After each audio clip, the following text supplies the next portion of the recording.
ભૂલી ગયો તો અમારા પ્રભાતભાઈ ગઢવીએ મને યાદ કરાયું. તો અટાણે 12:10 થઈ છે. આ દેશમાં એક એવી જ વીર વ્યક્તિનો જન્મદિવસ 31 તારીખ સરદાર વલ્લભભાઈ પટેલની જન્મ જયંતિ છે.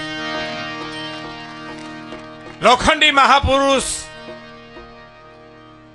જે માણસ બસ થોડુંક ભાઈ આડા વિડીયો વાળા છે ઊંચા નીચા ઓછા થાવ થોડાક સામે અમારા સામે નિશાન બેઠા છે ને.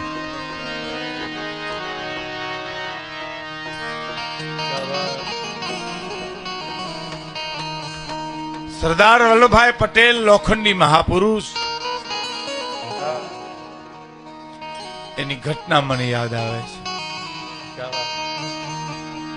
ત્યારે પોતે બીમાર હતા, બહુ મોટું ઓપરેશન સાહેબેનું હતું અને હોસ્પિટલમાં ડોક્ટર એને બેભાન કરવાની તૈયારી કરતા હતા. ત્યારે કીધું કે મને બેભાન નહીં કરતા, હું સજાગ છું અને મારું ઓપરેશન ગમે એવું મોટું હોય તો કરો તમે. પણ સાહેબ આ તો બહુ મોટું ઓપરેશન, તો કાંઈ વાંધો નહીં. મારા દેશને માટે એવા ઓપરેશન આવી રહ્યા છે કે આ ઓપરેશન તો મારા માટે હાવ નાનું છે સાહેબ. હું એટલી બધી પીડાઓ સહન કરવા તૈયાર છું કે આ શરીરની પીડા તો મારે કાંઈ નથી. એ લોખંડી મહાપુરુષ સરદાર વલ્લભભાઈ પટેલ, જેનું સરળ જીવન, મર્દાનગી ભર્યું જીવન.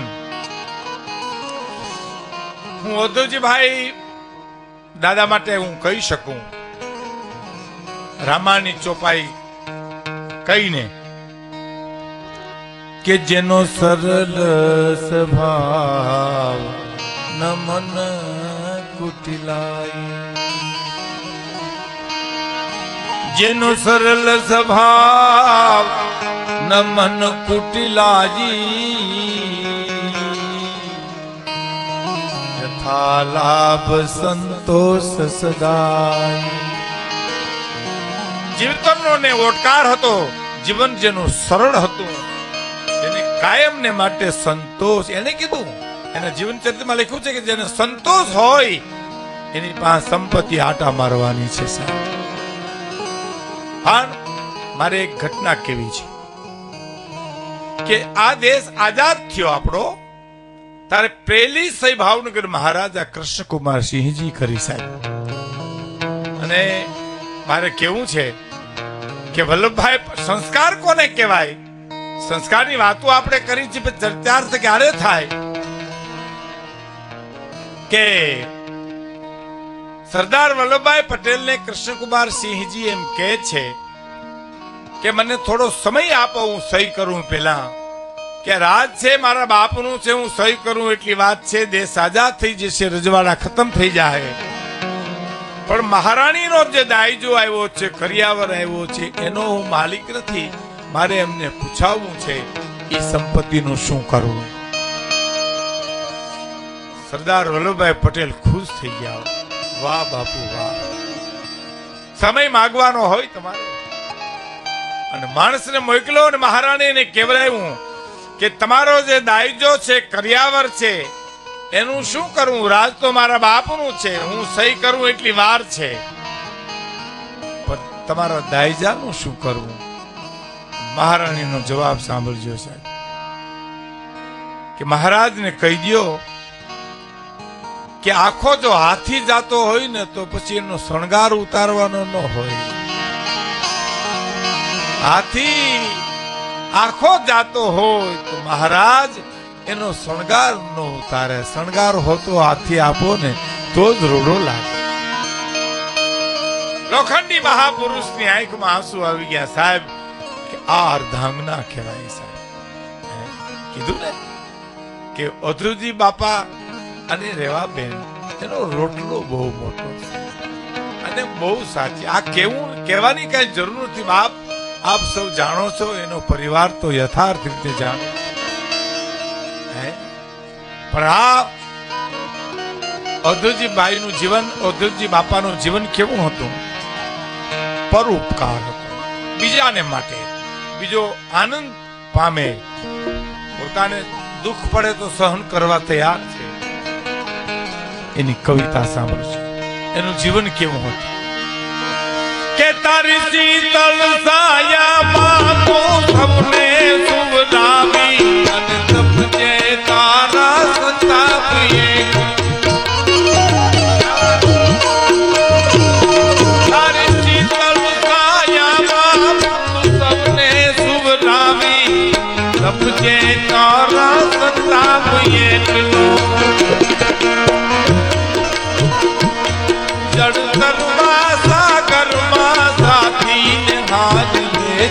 બુડી જાજે આશા ભરો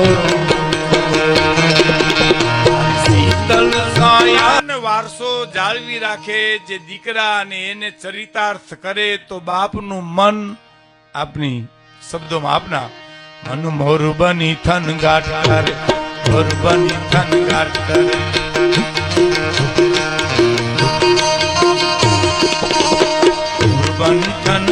મારું મન મોર બની ધન ગાત, અરે મન મોર બની ધન ગાત, મારું મન મોર બની ધન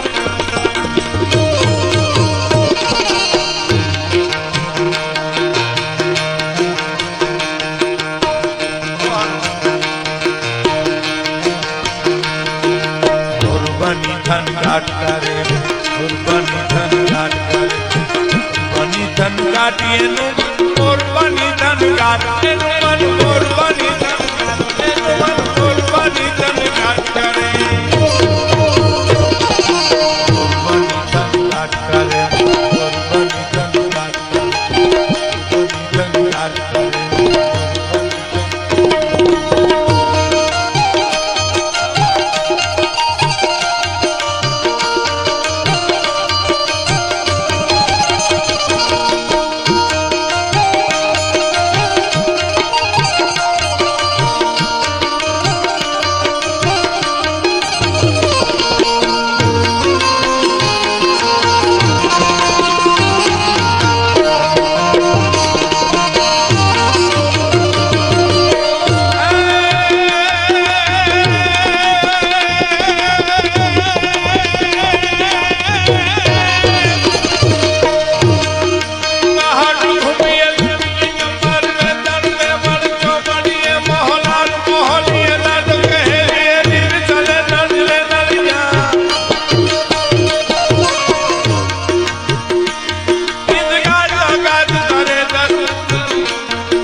ધરે ધરું પર યમન ગાજી ભરિયા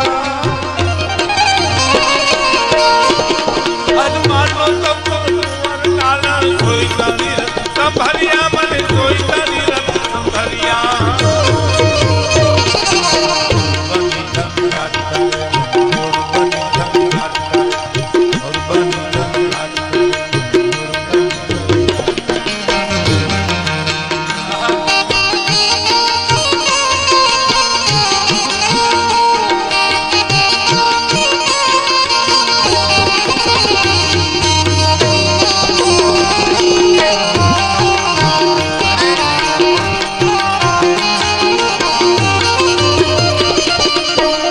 ભગવતી ઉમિયાના પરમ ઉપાસક એમનો પરિવાર વસંતભાઈ, પ્રવીણભાઈ, અશોકભાઈ, જયસુભાઈ, એમના દીકરા બધા, તો હું એક લોક સાહિત્યકાર તરીકે માં ભગવતીને પ્રાર્થના કરું, ઉમિયા માને, હે માં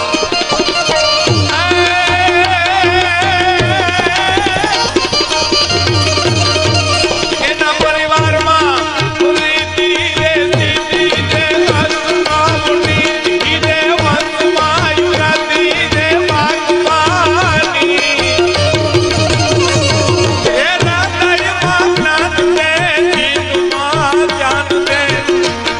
વરદાન દે